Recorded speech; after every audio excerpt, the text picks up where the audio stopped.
Hey guys, happy weekend. I hope everybody is having a nice one, spending some time with your loved ones, relaxing or having fun, traveling, whatever you like to do.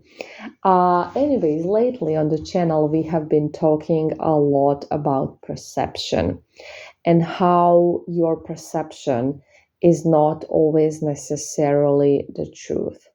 And the reason being is because you basically, how your brain gets information is through what you see and what you hear. And it connects those words and those visuals with the past experiences you have had, with your expectations, with past traumas, with your beliefs. So basically, that is how it works. It's not like your brain is this perfect machine that always sees and says the truth. Absolutely not.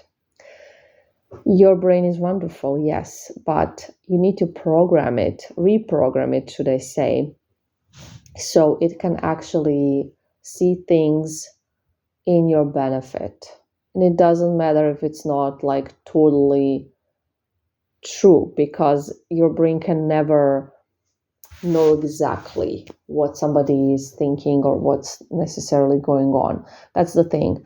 And the reason why your brain likes to predict and imagine and guess what somebody meant, what somebody is thinking, what somebody feels for you, is because of that control issue. So once you let go of that need to control, it's going to be a lot easier. Now, why do you have that need to control? Well, basically because, guys, you don't feel safe. That's the only reason. You don't feel safe, you don't feel secure, and then you are scared. And that's when we have this need to control. From fear.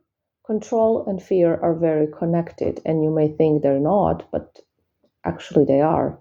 So you're scared and you're trying to control your thoughts, and you're trying to control your feelings, you're trying to control outcomes, and that is, something that is useless. It will only keep you anxious, overthinking, and not focused on what is truly important. So, as I always say, the most important thing is to definitely find a way to make yourself feel safe and secure within your body. To, what, people don't feel safe for different types of reasons. Obviously, we are all very different, and it will be more than one reason most likely, and it can be a bunch of things, and you need to find what is it, and then you need to find a way to explain to yourself that that doesn't mean the world will end. That doesn't mean that you're not worthy. That doesn't mean you don't deserve someone. What I often see in consultations is that potential clients, and this is, I'm going to give this one example, but this goes with a lot of other examples as well. This is just one that, has been popping lately. For example, your ex, you break up, right? And then you tell me, my ex is on a dating app. And this means I feel worthless now. I feel like I never meant anything. I feel like I'm not worthy. I feel not good enough. I feel this, and this. Okay. So, guys, why does that mean that, you never meant anything? Clearly, you did mean something. Obviously, they were with you. You had to mean something, right? And why does a dating app suddenly make you feel unworthy? That is a sign. That is a clear sign of what I'm talking about, of you not feeling safe and secure. Because if a little thing like, oh, my ex is on a dating app, can put you in the state of thinking you are worthless, think about it. Your whole worth depends whether somebody, sometime after the breakup, I think it's usually like a while after, will go on a dating app. Hmm. Let's talk about this, shall we? So you can use other examples as well. I'm just going to use this one. So, guys, here's the thing. After breakups, majority of the people will go on dating apps. Maybe you have as well, right? Right? Does that make your ex worthless? Does that mean they meant nothing to you and you did not love them or don't love them at the moment? No. So you're seeing it from a wrong perspective. This is what I'm talking about. Okay. So, like I said, majority of the people after a breakup will go on dating apps. And usually it is not necessarily to find another partner. So why do people go on dating apps after breakups? Because it's just kind of like a natural thing to do, right? I'm single, I'm just going to see what's going on, or I'm just going to have an app. I'm not even going to open it, but I'm going to have it because I'm a single person.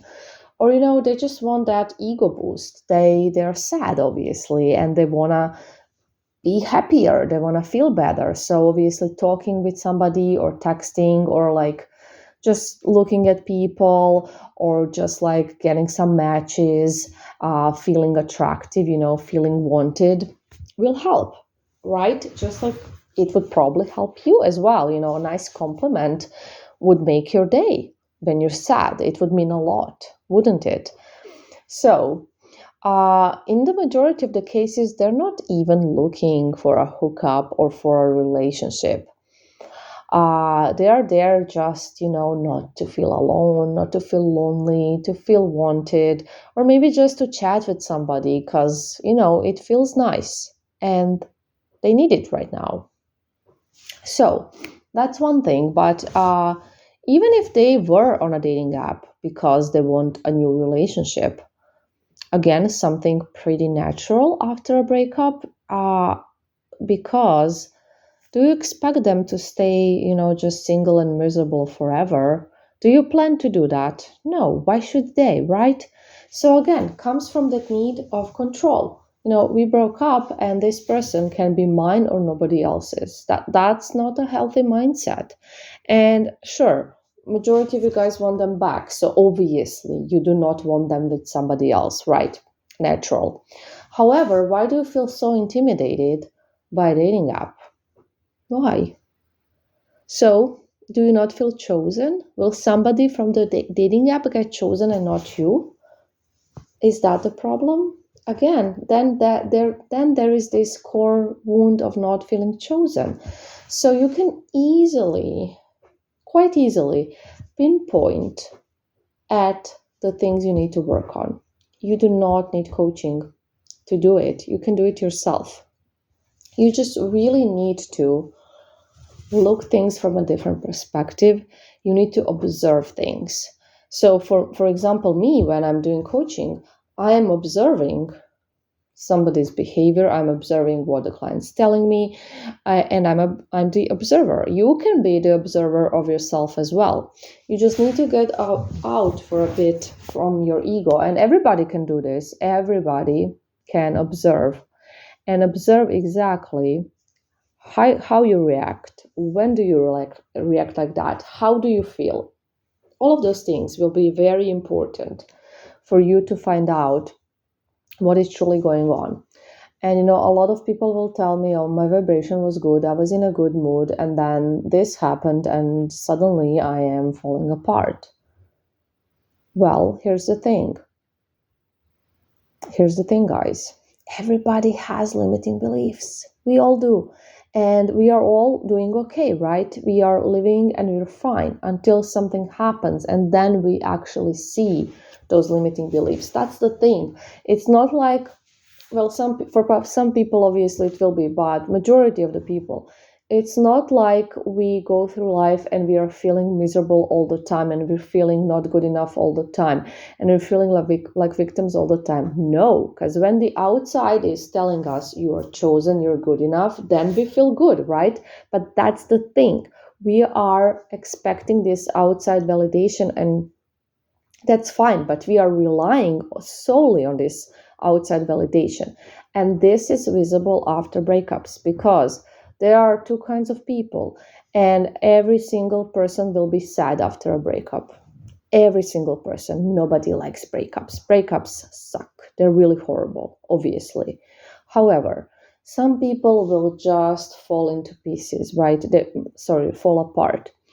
And those are the people that actually do not give themselves the validation, and they rely only on the outside validation, right? We all love outside validation. Let's be honest. Everybody likes a nice compliment. Everybody loves to be loved. Everybody loves to be someone's favorite. We all enjoy that. No lies here. However, it's different when you are just enjoying it and inside you're validating yourself as well. And it's different when you are only doing well when you're getting that validation from others. And once something happens and at that moment that validation stops from that one person, suddenly your whole world falls apart. That's the difference, because after breakups, like I said, everybody will have a lousy, at least, a few months or something. Everybody. But there will be people who will really be falling apart, who will be, just their whole mood is gonna be completely ruined forever, and there will be people who will be sad. It's not, being low vibrational and being sad is not the same thing. You can be safe and secure and be sad. That's how it is. Sometimes you will be sad, sometimes you will be angry, sometimes you will, feel like a victim. It will all happen, even if you are really giving yourself that validation, because obviously somebody doesn't, so it makes you sad, but then it doesn't make you fall apart. And it's a whole different thing. It doesn't make you needy, it doesn't make you desperate, it doesn't do any of those things. It makes you sad, but not needy and desperate. You can be sad and not needy and desperate. So this is something that I think people often mix, and they don't truly understand what it means, and they think that being in the right vibration, or giving yourself that validation, means that you're always feeling good and you never have a bad day and nothing ever affects you. Things will affect you. You're a human being. That's normal. You will experience all the feelings. In one day you will feel sad, angry, mad, all kinds of things, like we all do, right? It's normal. Annoyed, whatever it is, you will feel all that. It does not mean that you are, desperate or needy. It means you're alive. It means you're experiencing life in a human body. So I hope this is clear, because I have noticed that so many people think that, and I even get questions, oh, I'm really having a bad day, I'm struggling today. Does this mean that, I'm gonna ruin everything? Of course not. Of course not. It's not the same thing. So it's a very different thing. A very different thing. And so these are some of the things that I want you guys, all of you, to think about and to really try to understand. And if you need to listen to this audio twice or 3 times, do it. If you need to come back and listen to it again, go ahead and do it, because this will really help you out, just to see what it actually means when we say needy, desperate, anxiously attached, any of those expressions, victim mentality, low vibrational, and what it means to feel safe and secure within yourself, giving yourself validation, high vibrational. It does not mean happy all the time, great mood all the time, nothing affects me, I don't know. And for marketing, tells me my hair looks horrible today and I just don't care. It doesn't mean that. Obviously, it's going to make you question your hair, right? And you're going to be like, oh, that was rude. But it will not make you overthink for 5 years, why did she say that, and feel lousy about it and just ruin all the areas of your life because you're obsessing over that comment. Now I'm exaggerating, of course, but basically, I hope this is clear. I really want to make sure that everybody understands this, because I notice things when people ask me, and they're really afraid that having a bad day is like gonna ruin things, and that they always have to have a good day and always have to be in good mood. That is not obviously realistic. That's not possible. It's really not. So just relax, guys.